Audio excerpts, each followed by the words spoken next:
pretend.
Started.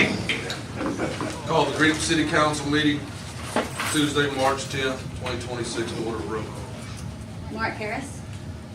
Dave White. Here. John Norman. Here. Bruce Mann. Here. Philip Dowdy. Here. Jamie Gillis. Here.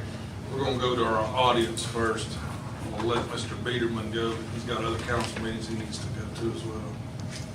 Thank you, council. I want to go over the details on the board. This is something that you guys have verbally approved in a past meeting, but I do have it in written form.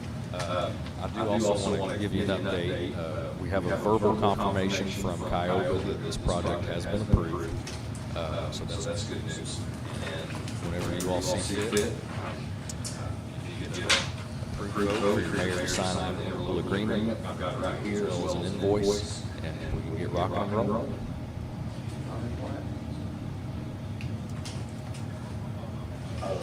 There's some people in the audience that are not familiar with what they're speaking. Oh, okay. So the seven cities close by here, we've all been interested in a public transit study. We're talking about a bus system. So through this organization called Kyoga, they help local municipalities complete projects of interest. They are interested in this one. So hopefully, through this study, we can learn what a public bus system would look like, how it would function, and how it would meet our needs effectively. So we hope to get a lot of questions answered through this study. I see that. Yes, sir.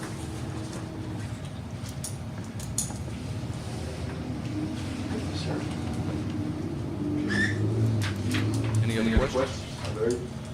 Come fall, we got elections, so will you still be involved in that regardless? I hope regardless of any election that goes on, I still want this project to go through. So You'll even still be doing it. even as a citizen, I want to pursue this. I think it's important. I'm just kind of curious, because, there's always a winner and a loser, and I can't see in the future, but I'm just asking that question. That's a good question. No, I still want to pursue this. Thank you, that's good to know. Thanks. Did you get confirmed what the stop is going to be or anything on this? No, that's so they have professionals that consult with Kyoga, and their careers are public transportation. So through this study, that's when we get answers like where bus stops will be, what kinds of buses are we going to have, and anything and everything else that you can think of. So we're signing before we know exactly what's going on. So, we don't know where stops are or anything, so No. we're signing to okay that, correct? Yes. But we don't know where the stops or anything's going to be, and it's kind of, Well, we're paying for a study, Yeah. so before we can make any decisions, with any project, you have to study it first, and that costs money. Because of course, folks won't do this for free. But considering the budgets of city governments, I think they would all probably agree that this is a small amount, and very low risk to figure out what can work best and what it will look like. that's what I was asking. This is basically a study we're doing right now. Yes, sir. Okay. No long-term commitment yet. Now, I'm just trying to figure out what's going on, because, like I say, those questions need to be answered that you don't have answers to, that we don't. So we're just doing the study right now. Yeah, this is a 550 and some change investment to see what a public bus system would look like. And I think it's something we need, and I've heard that a lot of folks agree.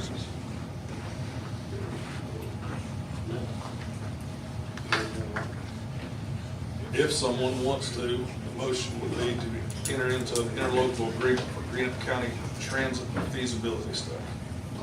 Okay, well, you know how long this study's going to take or anything? You got any idea? I've been told by Kyoga that this would be on their 2026 fiscal year project that starts in July, and they told me 6 months. They think they can have So answers. basically, first next year. Yes. Yes. And In the grand scheme of government, I think that's fairly quick for government, so. Okay, I just asking. I have a question. Is this going to be Greenup County as in Flatwoods, Russell? It's not just, It's everybody.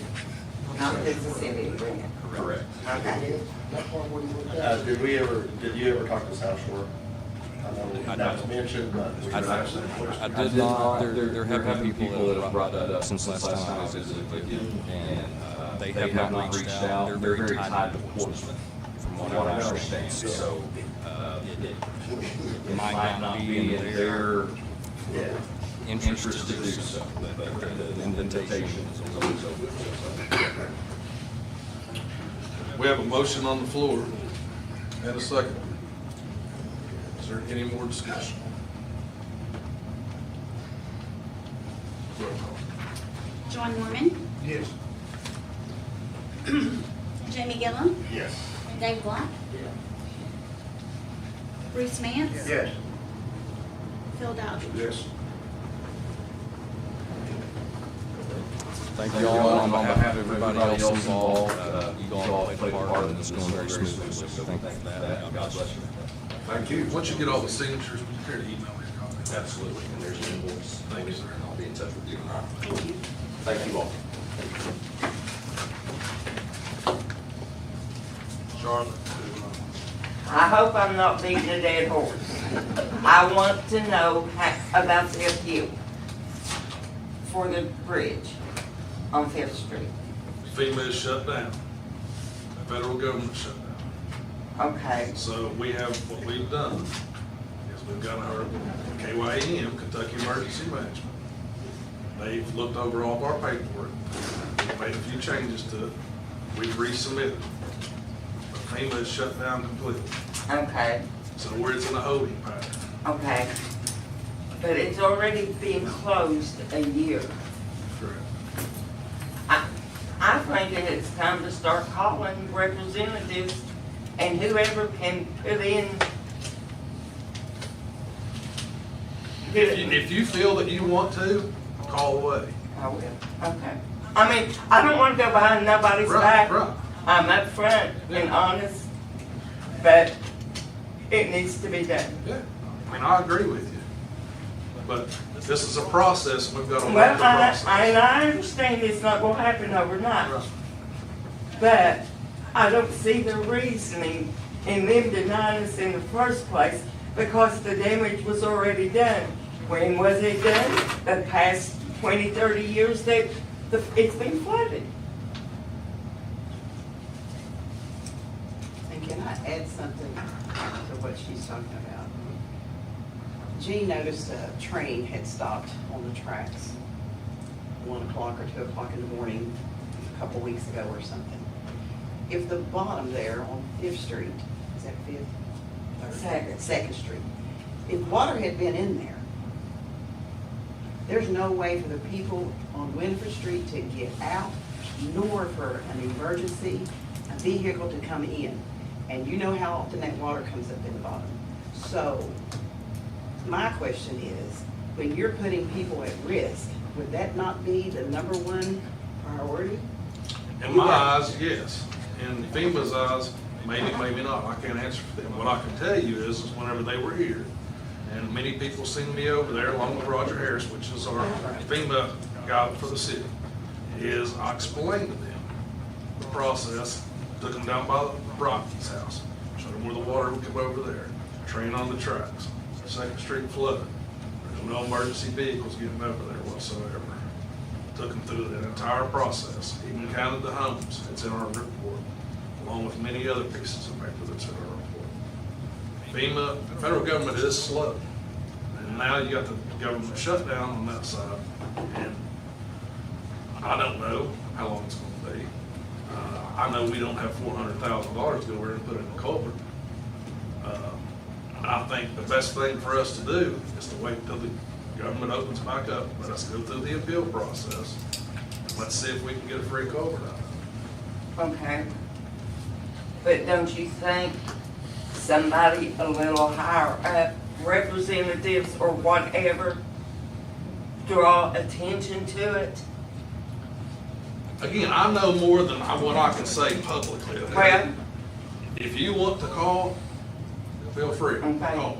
I cannot call. well, I'm not None of asking None of you these to. gentlemen can call. But it was also brought up at the last meeting about seeing about coming by the railroad. Correct. And I've talked to Josh Floyd, which is over the railroad Okay. crossings. He's married to my cousin. He's over from Maysville to Well, Huntington. I'm The just- answer is no. Did it go anywhere? The answer is no. Not gonna Well, happen. I just think if there was more attention brought to it, besides us lowly little peons, you know, that something might get done. So, I'm gonna start making noise. Okay. Okay. Brenda? Speaking of railroad, the ditch line, It's on the railroads right away. it is on the railroad track, and we were gonna talk to somebody. Yeah. and They never, But see, we're not getting nowhere on that. Okay, I'll shut up. it's pretty frustrating.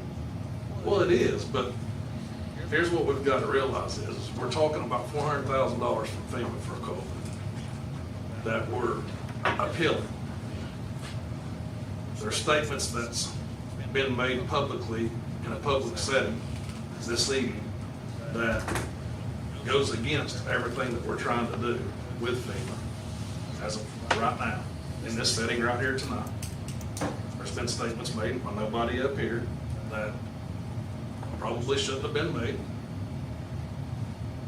but they were, for the bridge, Yeah. which there's certain guidelines you have to meet with FEMA to be able to qualify for this. And those steps that you have to go through, you can't just say that it's happened over the last 25 years, because it didn't. It happened during that event. That's when the damage was done, was during that event. I don't get that, because a lot of things are tore up a little bit at a time. But the final straw, you don't know when it was. All of a sudden, it just magically was not able to cross no more.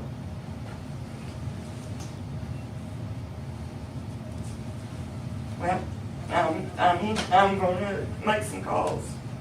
Make some calls. That's all I know to do, and it's nothing against anybody here. Sure. It's just, we're not getting anything done for whatever reason. And I want somebody to know. I can give you Josh's number, That'd be great. and he'd be more than happy to come down and talk to you. I'll get my railroad right away. I'll give it to you. Is there anybody else in the audience?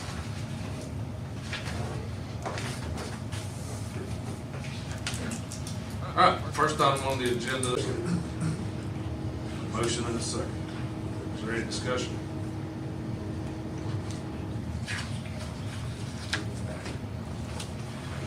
Roll call. Bruce Mance, Yes. John Norman. Yes. Dave Black, Yes. Phil Dowdy, Yes. Jamie Gillen. Yes. All right, you guys have got your rolls in front of you, the report from myself. Total work orders completed January and February. January's 53, February 132. Water leaks repaired. January 15 service leaks, 9 main leaks. February 16 service leaks, 7 main leaks. 0 water taps in January, 1 in February. Water loss in January was 22%. February was 23%. Those are up significantly from where we were due to the bad weather that we had. Major leaks too. Had a lot of major leaks, done a lot of flushing. Leak detection was on Argolite, Cherokee, North Fork, Greenup, Cove Branch, and Cub Run, obviously due to the weather. FEMA disaster 4848 is closed. 4860, 4864 are still open. Laurel Street has been funded, $30,750. 5th Street Bridge, obligated $224,000, currently on hold. by the CRC. Fifth Street 2-inch water line relocation, $16,800. Fund will not be appealing to that. FEMA disaster 4864 is still open. Several projects obligated. Duck Puddle Road exposed main line funded for $4,860. Smith Branch Road, $4,860 funded. Collins Lane, Route 1 exposed main, $5,190 funded. North Fork exposed service, $4,380 funded. Sandsuck Road, exposed main, $5,260 funded. Water plant raw water line intake emergency insurance. I sent us a check for $114,150. FEMA has obligated $55,870.90 for temporary emergency repairs, waiting on approval. On $214,010 from FEMA to CRC for the water plant raw intake emergency. This disaster is about 90% funded. We have received payment. FEMA pending approval projects, $438,000 Fifth Street Bridge and water plant emergency raw intake water main. These are the only projects left to be funded due to the government shutdown. All FEMA disasters on hold. Only new disaster will be looked at due to their severity. We've inspected and made repairs to all the playground equipment down in the park. Sewer is really been hitting us hard out to Alpine for the last month and a half. Keith, Jeff's been off where he had his ankle surgery, foot surgery. Along with help from other employees have been available, had to change out a pool, repair clogged pumps almost every day, and even multiple times during one day, including the weekends at Alpine Sewer Plant. And as of this morning, we were doing the same thing at Walnut Street lift station. We had to pull both of those pumps down there today. Alpine's being caused by the same problems being caused in town, mostly baby wipes. Baby wipes aren't biodegradable. They say flushable. They are flushable, along with a lot of other things, but they're not pumpable. So Alpine has really been working the sewer department pretty bad. And then this morning it was pretty bad at Walnut Street pump station as well. Police calls the last 2 months was 1,386. Fire calls were at 13. The 4th Street Greenup project up behind Nancy Norman and Tom Baker's old house is about 90% complete. We just got to fix the road, sow some grass, and do a little work, finishing touches up there. We're 95% finished with the water plant intake project.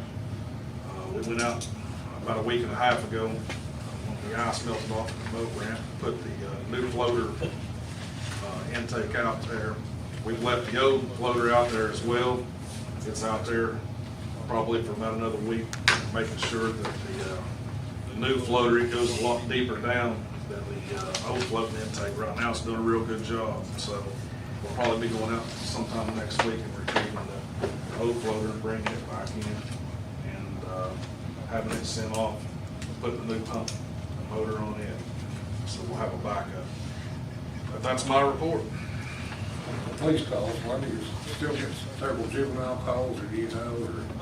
Yes, and we probably averaging about maybe 4 to 5 a month. Would that be a good average? 4 to 5 a month?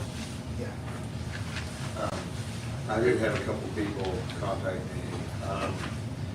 It was on February 19th that a kid had been dropped off in a racing side by side, racing up and down East Main Street, and no parent, not even from in town,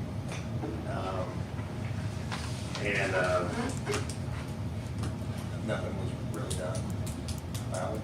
So those people were a little upset about that.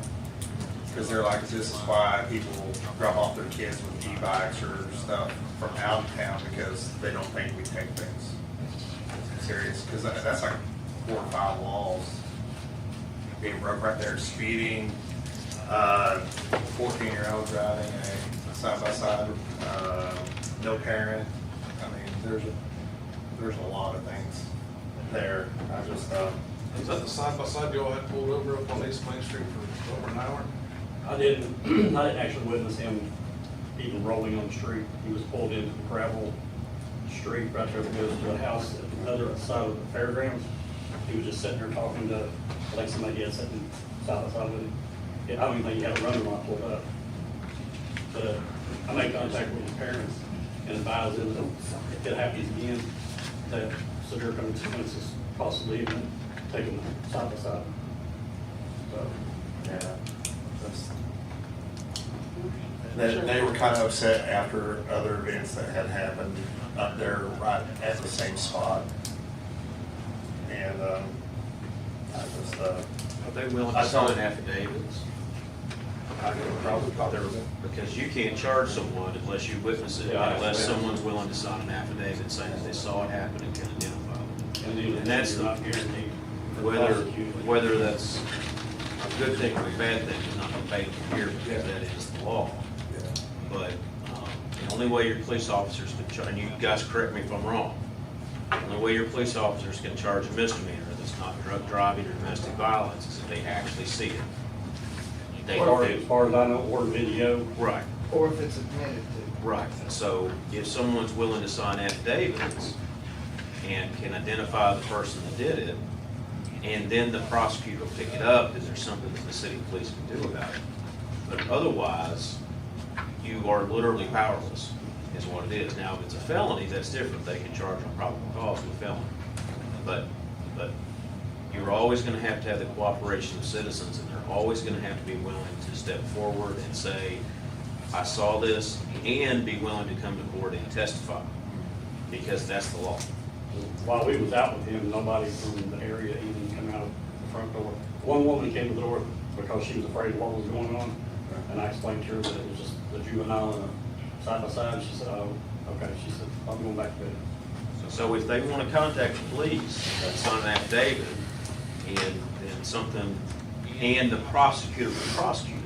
I think whoever it is, and I'm not asking you to, that is the meeting, but whoever it is needs to be informed that because of the law, their cooperation will be required in order to prosecute. I'm just worried that, because we started last summer, I'm just afraid that with warmer weather, it's going to start and kick in even more than prior, so. Between a side by side, I know the difference, but Yeah. a golf cart and a side by side, they do the same thing on golf carts. About 20 miles an hour. They run a lot faster than 20 miles an hour. Well, yeah, at least 20 miles an hour. Yeah, they run a whole lot faster than that. Yeah. So, are we going to institute something against both of them, or just the side by sides, or what we're going to do? Well, it's like my golf cart goes max 21 Yeah. downhill. But you got a lot to do, 35, 40. Yeah. So, There's also an age difference with the law as far as being under 16 on that side by side as well.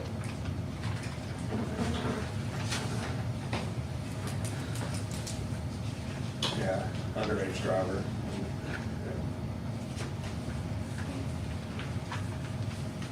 But no, I just told him I'd mention it, so. that was-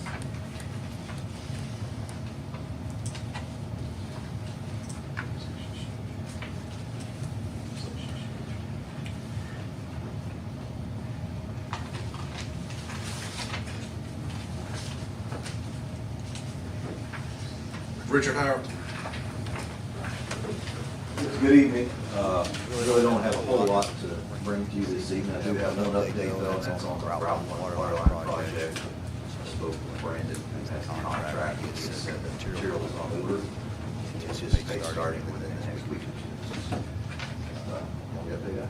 Is that where the, whatever it is, bottlenecks that we talked about? Yes. That's on Route 1. But you know what we started on, Richard? I do not know that. That's up to you. That's up to you. Thank you. Sure, go ahead. What about the sidewalk? What's the latest on it? Oh, well, it's still where we left it last month. We're waiting on the Division of Transportation Cabinet to authorize the release of the funds so that we can go to bid. still in limbo.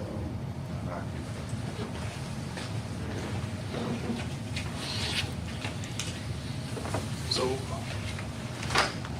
with the Winifred Street project, as far as the creek from Jefferson Street down to almost Second Street, coming this direction. If someone would care to make a motion to enter into an agreement with the CRC for $36,886, that's what we have been funded for being able to put that project out for bid at a later date. Let's go ahead and sign the front. I have a question about Sure. that. I understand they can't do it all at one time, but why are they starting at that end instead of our end? That's all that they were funded for. When they come over and they took a tour of it, they walk all the whole length of it. That's what they decided. And I said at a meeting some time ago, once we got this in hand, I got to send it back to them. They sent us the drawings. Then that would be the time to start making some phone calls. Is that from the culvert up, or just from the, where's it gonna start at? The culvert? This will be from Jefferson Street, Second. almost about where Rocky. I know, if say Jeff Street runs this way, it's all the way over to what comes in under the tracks. So, Yeah. okay. It'll start there, Okay. and then come this way. Will you make that motion? Yep. I'll make a motion. Here it is. Okay. Who made it? Bill, Dave, Okay. Maybe one don't matter. Dave second. You seconded? Yeah. Is there any more discussion? Roll call. Phil Dowdy, Yes. Dave Black. Mark Harris. Yes, fix the creek, yes. John Norman. Yes. Bruce Mance. Yes. Jamie Gillen. Yes.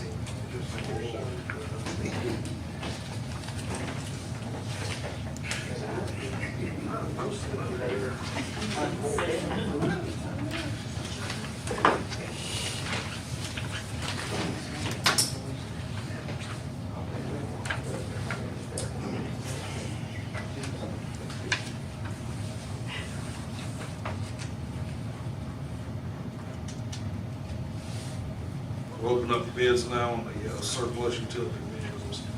The first vehicle, one of the vehicles, I'm gonna say first, I don't want you to think this is what the bid's for. One of the vehicles is a 2003 Chevrolet 3500. The other one is a 02 Chevrolet 3500. The 02 is the old fire rescue truck. I already opened all the bids, so I'm gonna tell you what I found.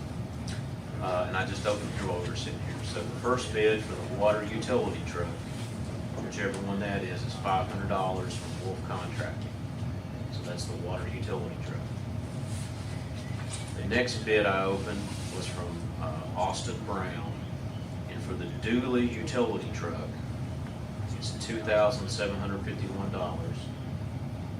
I don't know what exactly that means, but hopefully someone here does.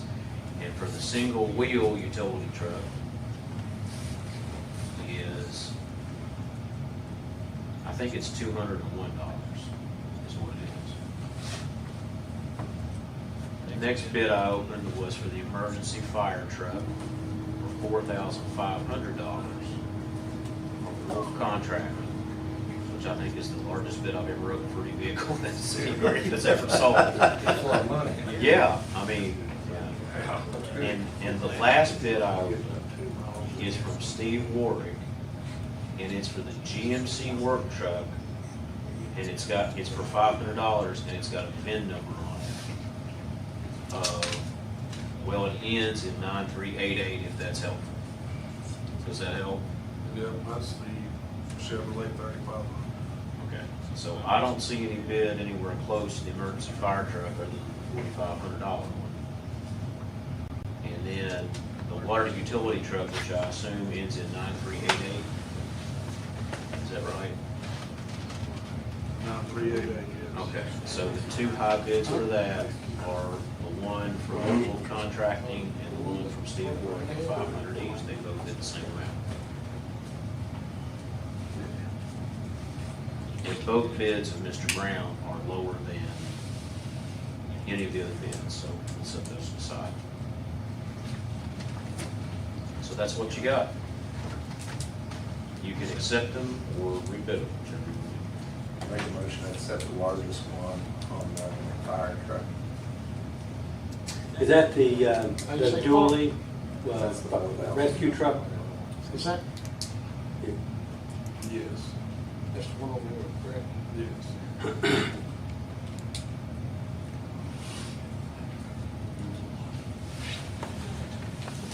That would be, yes, 2002 Chevrolet 35. Got a motion, you don't have a second.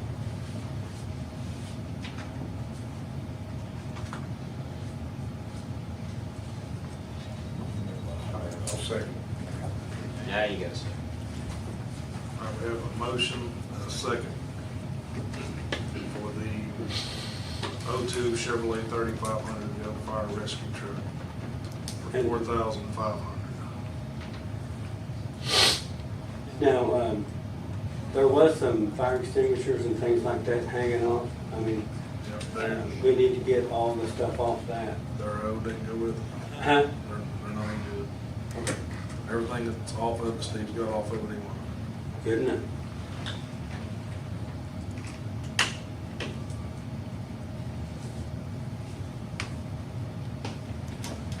Is there any more discussion? How many miles on the truck? Anybody got any idea? Less than 50,000. 50.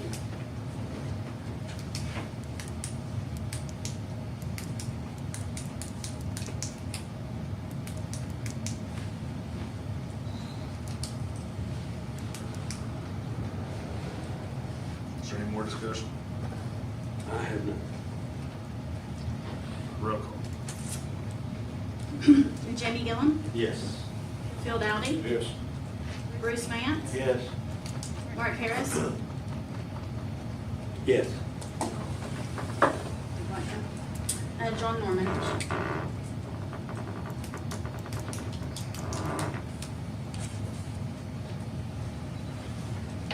You guys want to take any action on the second bid? That's one for 500, 500. Yes, How do you separate that? you don't. Someone makes a motion, or you don't accept either one. Can't draw out of that. That's where I was going with that thing. Well, that'd be fun. Yeah. I'll make a motion, we rebid it, we rebid it. That's the only thing we can do. Yeah, that's the single axle. Mr. Junk. Mr. Junk. The junk. The good stuff. We have to notify the two bidders, I'll notify the the winner, winner. but not the two that's deadlocked. I mean, I'll let them know. Okay. Yeah, whatever the outcome of this is.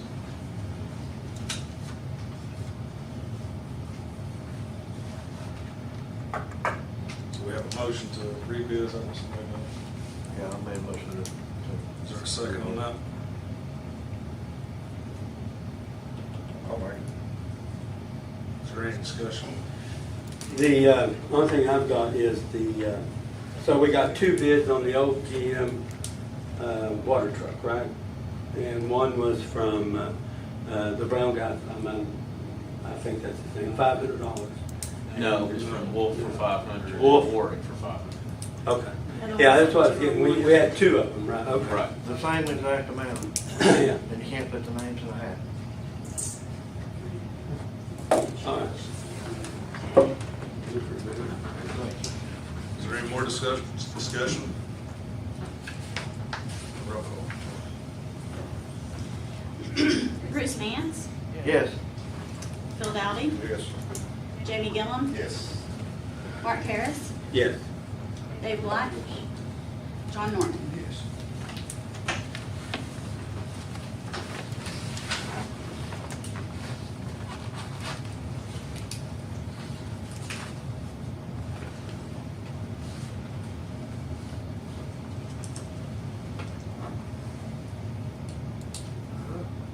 Next item on the agenda is discuss mobile home. My question is, it says, on ordinance, and it gives us compatibility for manufactured homes, so. This manufactured homes is what we're dealing with, or? Okay, so it shouldn't say mobile, right? I'm sorry, you what? It says discuss the mobile home ordinance. Correct. We're gonna talk about the manufactured. Manufactured home, mobile homes, Only manufactured. only manufactured? That's the only one that this ordinance affects. Okay. Yeah, so let me start so I can see all you. Okay. So what we're gonna talk about today does not in any way affect mobile homes. The only places that mobile homes are allowed in Greenup is and is going to remain in a trailer park. The only trailer parks you have in Greenup are ones that pre-existed your zoning ordinance first passed in 70-something, 71, I think. So as long as those remain in existence, okay, then they'll keep going. But the day they go out of business, you will not have those anymore. You can't affect those. The only way someone could, then it doesn't make any difference. No. So, the only way someone could have any other mobile home park in Greenup is to find 5 acres and comply with the ordinance that you have in front of you. The chances of having another mobile home park in Greenup are slim to none. So you don't have to worry about that. So you don't have to worry about with this new law, KRS 100.348, which I give you all a copy of, you don't have to worry about anyone pulling trailers in. That's not permitted at all. So what can someone do if this law stays as it is? What they can do, and if you'll look with me on page very 1, you see Duncan McDonald printed that out for us, that's why his name is on it. Page 1, qualified manufactured home. All right. So what someone's going to be able to do throughout the state, not just Greenup, is even if we had an ordinance that says you can't put a manufactured home in town, you are going to be able to bring in a manufactured home that is no older than 5 years old, okay, from the day you install it.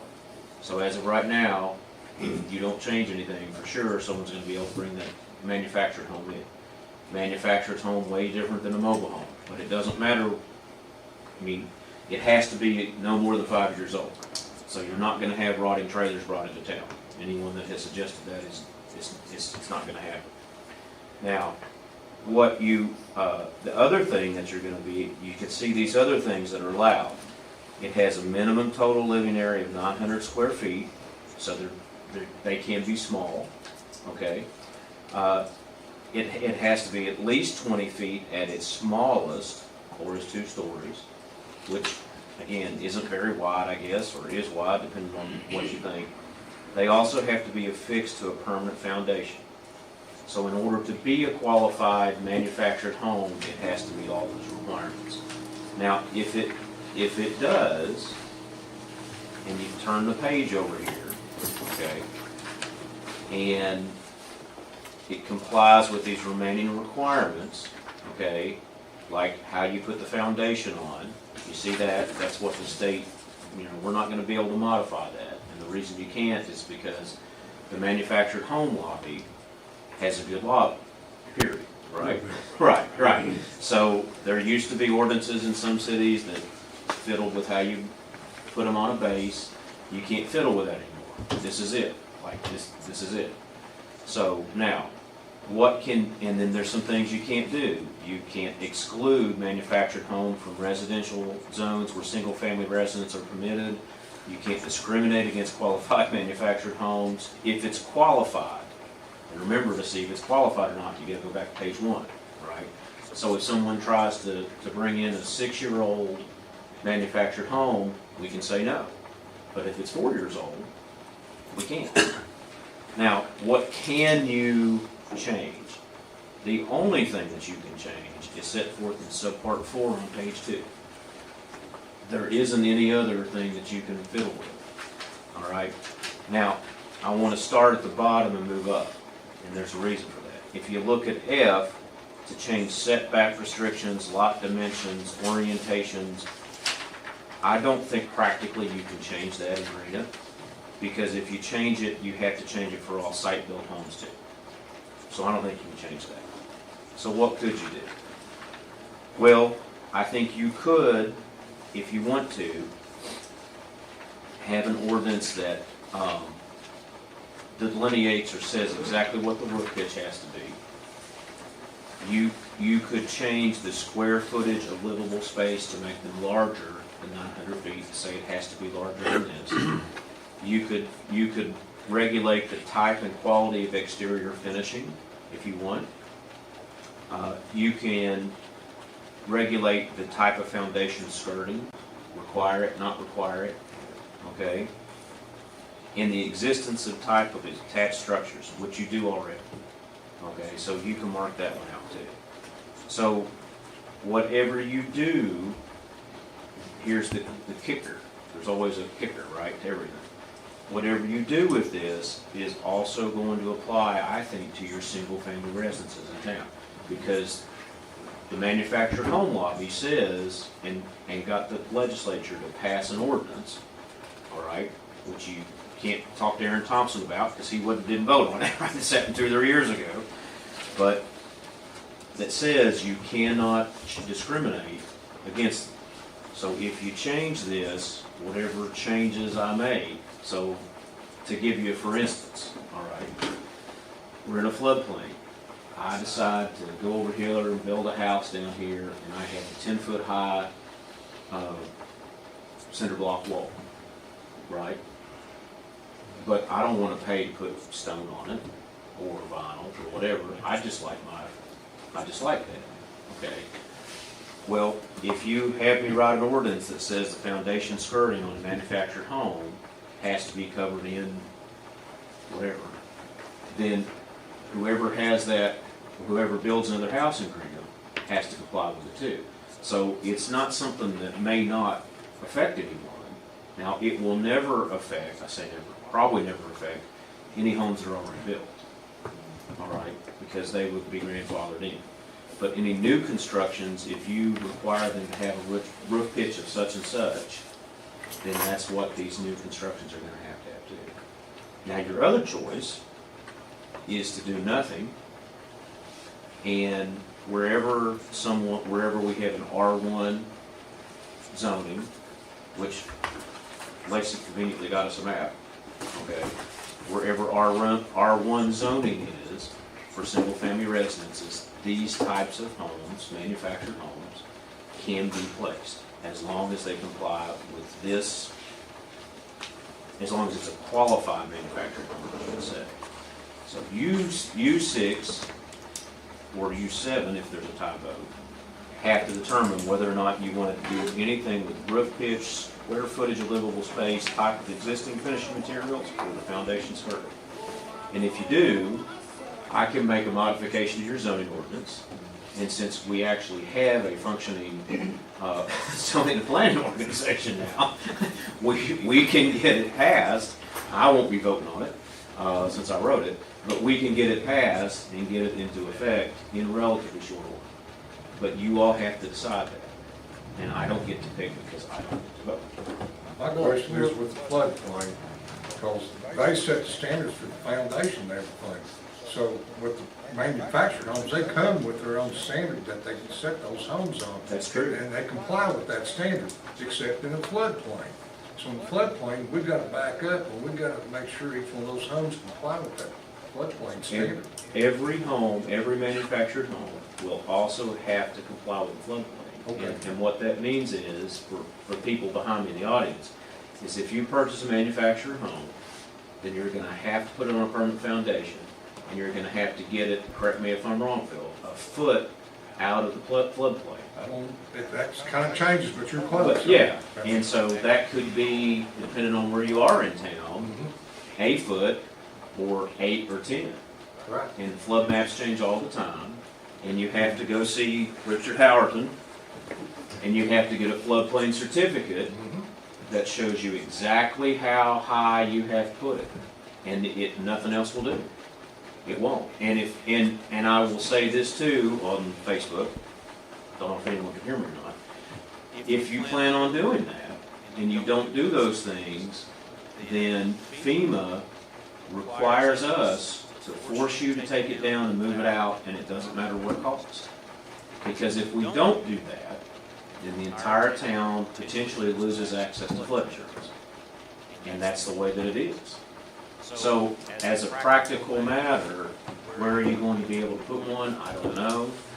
But it's something that hopefully other people are watching this public meeting and word gets out, because that is the way that it works.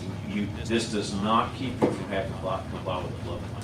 For what it's worth to you all, if it was me and I was gonna change anything, I'd consider changing the square footage of livable space so that you have to have a certain size in your, I'm gonna say your subdivisions in town, whatever that size is. I would consider the foundation skirting to say that has to be covered, because I think that's probably true of any home that's built. I think that's, most people agree that's a lot more aesthetically pleasing than a cinder block wall in a residential neighborhood. And type of quality of exterior finishes, I mean, maybe you want to say it's covered with the same material as the home itself is covered, whether that's vinyl, brick, or stone, or whatever. So that's my basic suggestion for you. Whatever you all decide, I can write it, and we can get it down to the, we can have first reading quick, get it down to the Planning and Zoning Commission. I'm sure they'll pass whatever you all want, because it's our city, and they're not gonna really mind. Questions? One more thing, what you're saying Sure. there. Is most of these come and they're required to add a porch or a garage. That's all got to be covered with the county building inspector. That's, I think so. yeah, you have to, Yeah. I was informed of that, 'cause I Yeah. got thinking, and they said, whatever comes in, you gotta have his approval to add to with the garage or with the porches. Yes, I think that is I need to true. cover that, because that. And you, yeah, I mean, it's, in I don't know that you could require someone to add a porch, maybe you could, I mean, Well, I'm not saying requirement, I mean, if they do that, it's gotta come under the inspection of the city building or the county building inspector. right, because it will be a different build than the actual manufactured home itself. But the reason why that is, because the manufactured home is inspected prior to. Right. You get a certification, and even the electric inspectors, them guys can't touch it unless it's on the outside. Right, I think you're right. David?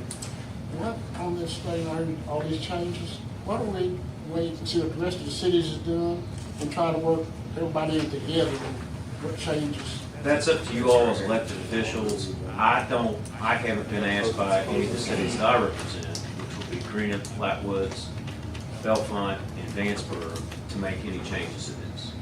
Now, that doesn't mean that I won't be asked, in Well, the I was future. talking to Mr. Hurley yesterday, and he said something about getting somebody that's been down in the lower interstate that's different all this stuff before we make any drastic changes to it at all. It's totally up to you all. But as of July 1, 2026, this is what, right?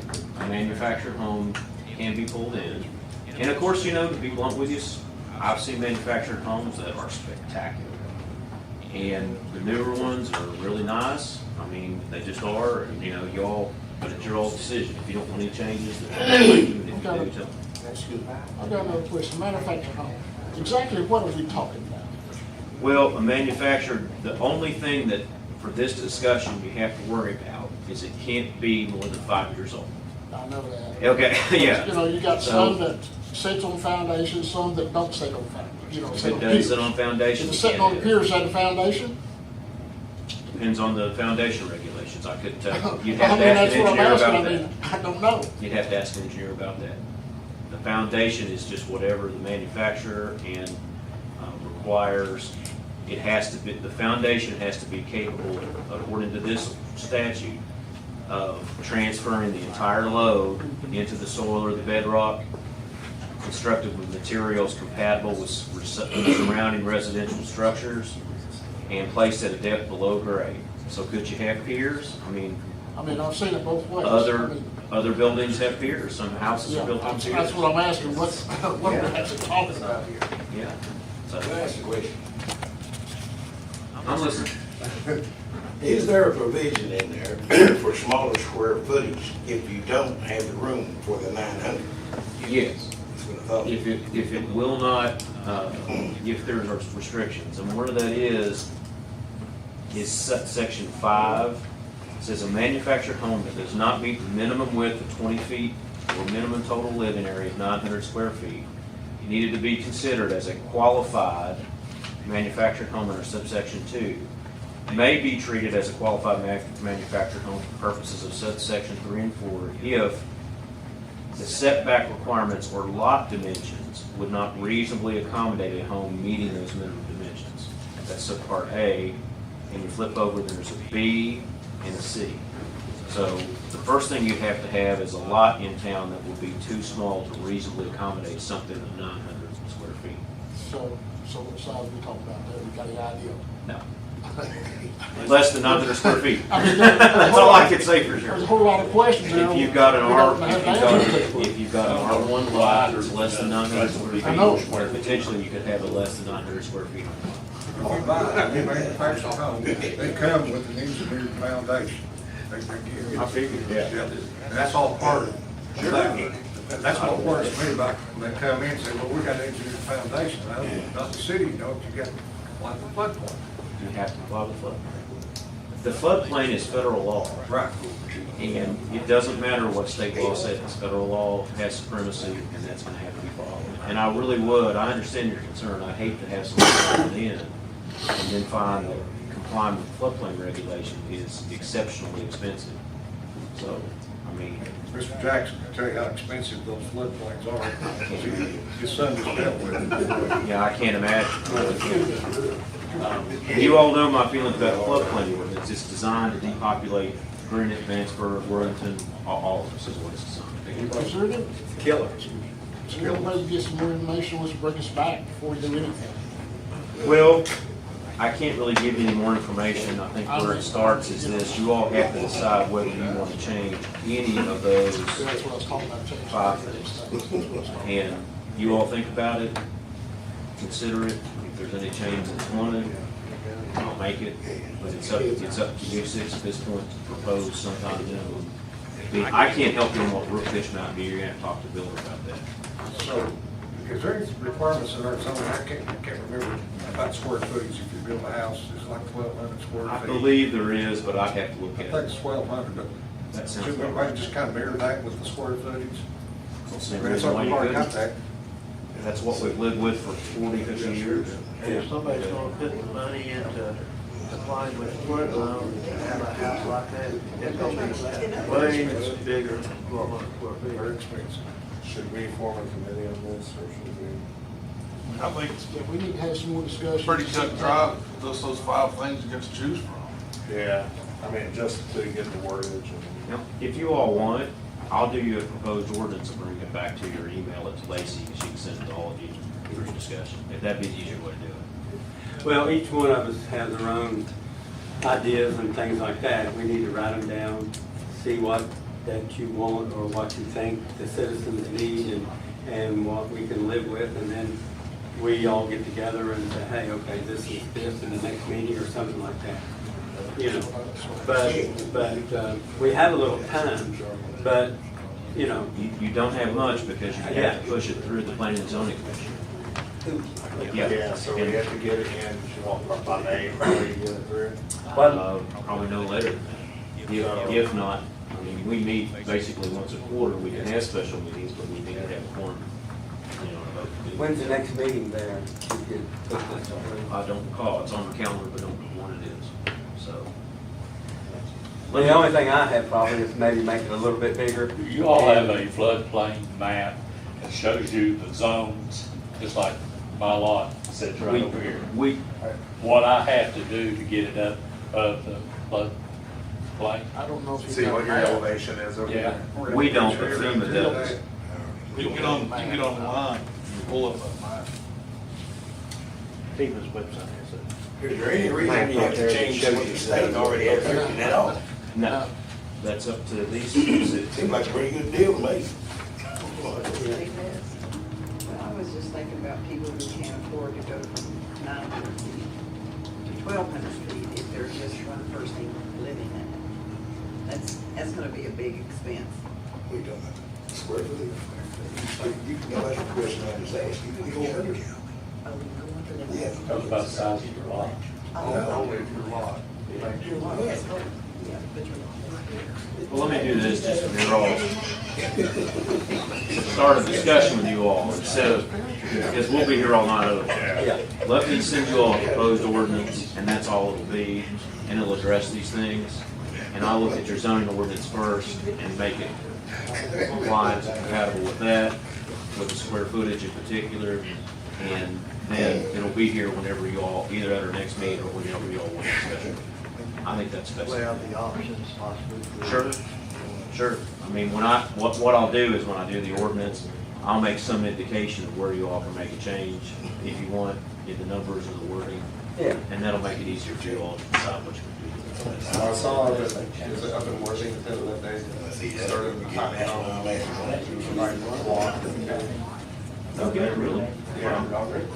And there's like 6 homes on a small lot. I mean, you know, that is one way to increase or maintain your population, is to have a dedicated area, or to have allow lots to be subdivided in a particular part of the city. Now, that's a lot different. You're gonna have to do a zoning map amendment that takes a lot more time. Okay, but that is not an unreasonable approach in my estimation. That we could make it a specific area. Sure. For a smaller. That's basically making that trailer court on the small homes. Small turnout. That's what you're saying. I mean, I see them all over. Yeah. You know, I see them out in the county, so in a lot, smaller homes built for just a couple, just for one person. That's what it is. I'll sit down and bring back to Put the space in here, I mean, make it a lot like that. You can do a house, but you don't have that many. That's a good question. I think that's a very Go ahead. I got a question. We were talking about, the trailers being, whatever you call them, being 5 years old, correct?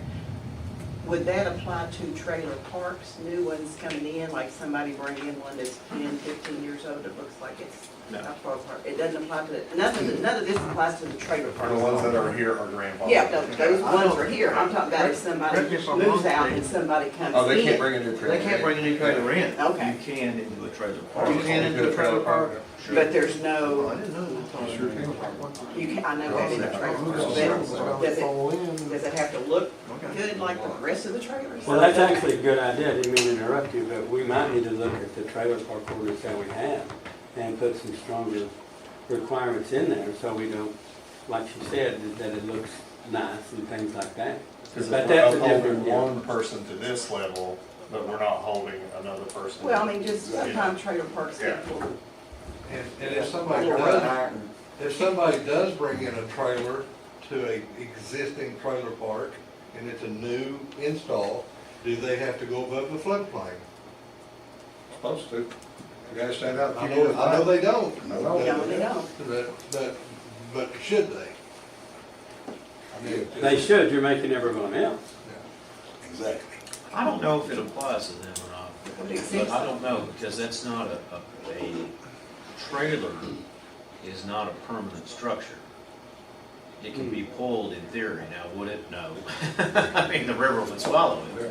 But that would be, but I don't know the answer to that. That's what I think we need to find Then out. you have to actually make it a requirement that axles be removed, then it's no longer mobile. True. Yeah, if it goes on a permanent foundation, it's not a mobile home. I'm talking about the ones they pulling into these trailer parks. Yeah. The big city have an ordinance that they have to remove the axles on that thing, and it's no longer mobile. And you tax the heck out of them. I mean, we're talking about making it pretty.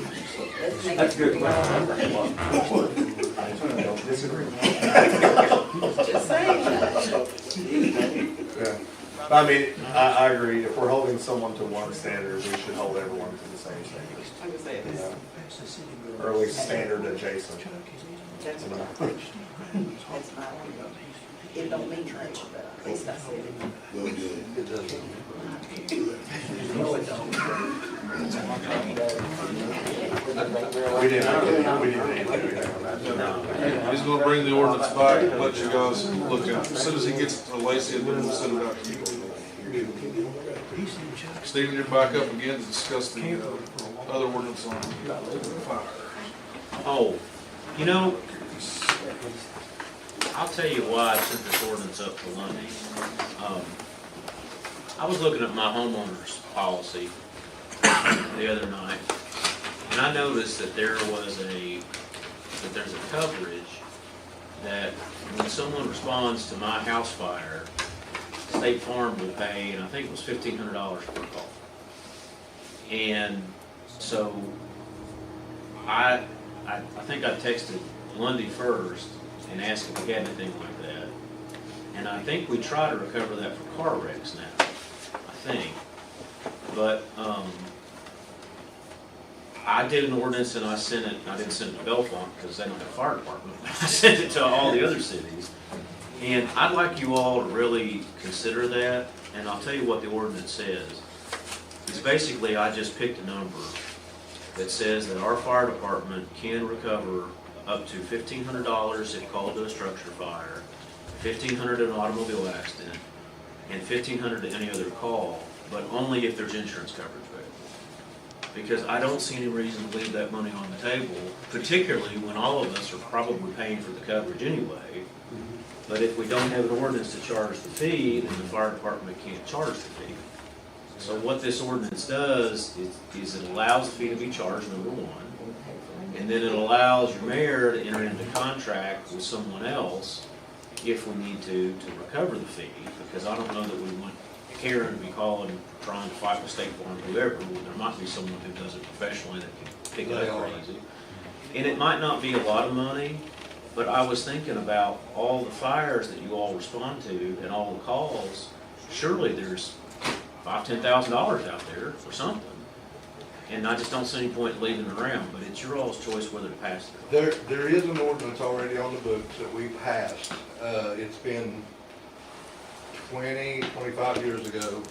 And the reason we passed the ordinance to begin with, I know Mark will remember this, is whenever we had the flood of 97, FEMA declared it a disaster area. We was not able to claim any of that money for the time the fire department, police department, or anybody else spent, because we did not already have an existing ordinance on the books allowing us, you couldn't go back and pass an ordinance after the disaster had been declared. So we said, we're not gonna let that happen. I think I might have been fire chief at the time. And we passed this ordinance, and it's got all of it breaks down to per manpower. It breaks everything down, including structure fires, car wrecks, per engine, per ladder. We didn't have a ladder truck. Per engine, per tanker, per man hour, for police cruisers. There's an ordinance in there that's got all of that spelled out in it. Okay. You got it. And if I remember, it's $500 on a structure fire from that time. And I know, I'm like you, I know the insurance company has upped that. Oh, yeah. Has upped that, but I am beyond a shadow of a doubt that there is a ordinance in there that covers that already. So could we But it adjust probably it? just needs to be upgraded or Updated to modern. Yes. Modern time. Remember when we worked on that, Mark? Yep. We Oh, said, yeah. we worked on that for quite a And I while. believe there You was mean a company Yeah. that, Yeah. yeah, there was a company that took care of So that do we for want us. to table this till next month? Yeah, for Or- sure. Okay. But I yeah, just we hate to just, see us lose money. well, yeah, we just purchased $1 million truck almost. This will help Yeah. pay a little of that. And it was, and the reason we didn't build before, it was a matter of implementation, okay? We did not have a good vehicle to go forth and to actually build that, because the way these insurance companies work, and I learned this by being the vice chairman of the ambulance board, is that the first to bill is the first to get paid. That's right. And if they run out of money, you ain't getting paid. That's right. So it was so important to be the first one to get that bill in on that claim, because it's first come, first served. And if you're not the first one to get it, and the way we had it set up, we were 60 days out sending a bill, and the ambulance company was 40 minutes. Yeah. Because they're linked up with the insurance, and the hospitals are, and everything else. And we were always sucking hind tits, for lack of a better word, and, we was not able to make it happen, even though we pretty much had it there for a disaster, said we can add up our man hours and all that. But now with everything electronic, Yeah. But there's companies there now where you can fax a run sheet and they can get on it. That's exactly what our ambulance company does.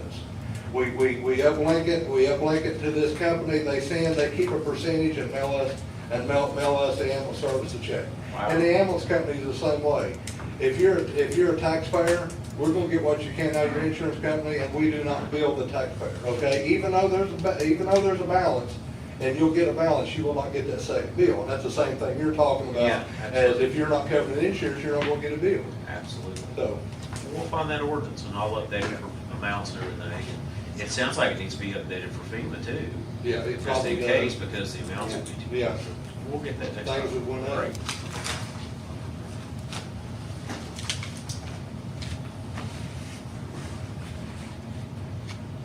You're up again, one more. All right.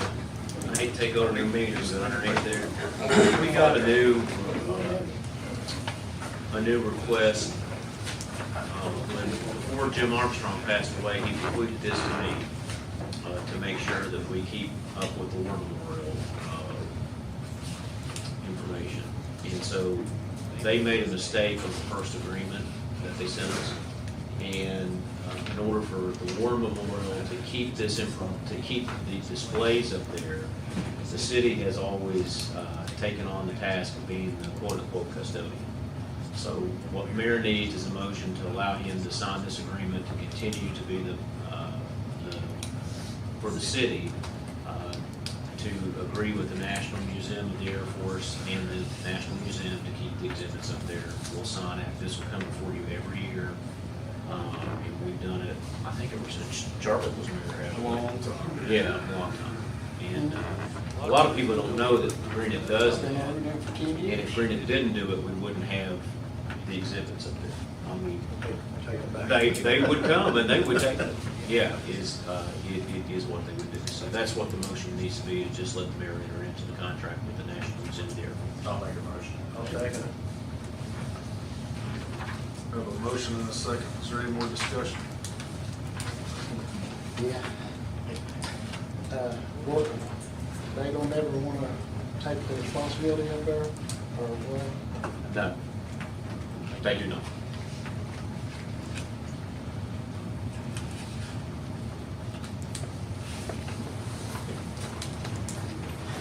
Is there any more discussion?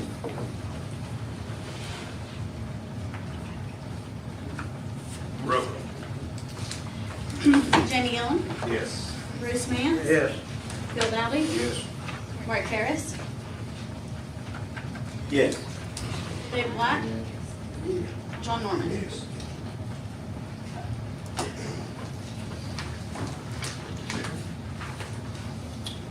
That's all that's on the agenda. No executive session? No. Okay. I'll make the motion to adjourn. Second. Roll call. Bruce Mance. Yes. Phil Dowdy. Yes. Jamie Gillum. Yes. Mark Harris. Yes. Dave Black. John Norman.